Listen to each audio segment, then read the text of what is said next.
Mga sakayan nga nagabiyahe Iloilo to Guimaras vice versa temporaryo nga magadungka sa Mulyaluni ug pisabuas nga adlaw. Taytay nga magakonekta sa Parola Wharf kag terminal sang fast craft sa Fort San Pedro pagatukuron antes matapos ang tuig. Sa dugang nga detalye makaupod naton si John Sala live sa Mulyaluni, Iloilo City. John? Kate sugod buwas tubtub matapos ang dredging diri sa atubang sang Iloilo Freedom Grandstand. Temporaryo nga magadungkang mga sakayan nga nagabiyahe Guimaras, Iloilo vice versa.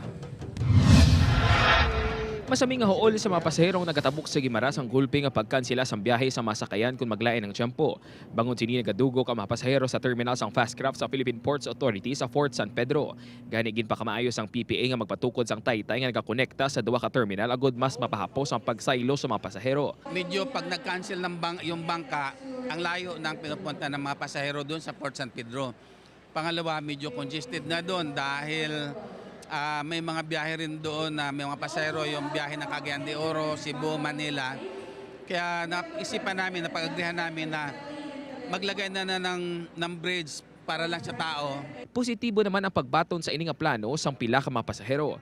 Kasi mas mahapos sa amon kung wala ka pambot dito ka Samtang upisa buwas temporaryo nga magadungka ang mga sakayan sa Mulyaluni. Sa ngayon, ongoing yung dredging natin sa mouth ng river.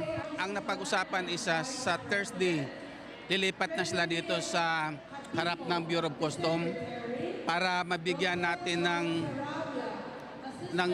para ma-dredge. Dugag man nga gastos kag mabudlay suno sa mga sakayanon, wala man sila sang may mahimo kundi magkooperan na lang. Hindi pa namon ma-content, hindi pa namon pa ma-determine kung ano gid ang outcome sini. Pero siyempre huol Siguraduhon man sang PSTMO nga organisado kag masulhay ang sistema sa pagbiyahe sa mga sumalakay. So ginaobrahan man naton sumong diri sang team nga i-provide naton para mag-guide sa mga pasahero kag hindi pwede parking diri sa may kilid sa aton nga Iloilo River. So kontrolon gid naton ina draft off kag pick up lang gid. Magadugay sang 2 tubtub 3 ka semana ang temporaryo nga paghalin sang dulungkaan sang mga sakayan.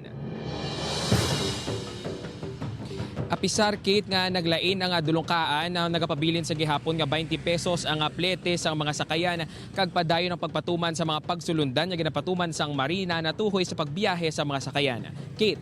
Madamo nga salamat, John Sala.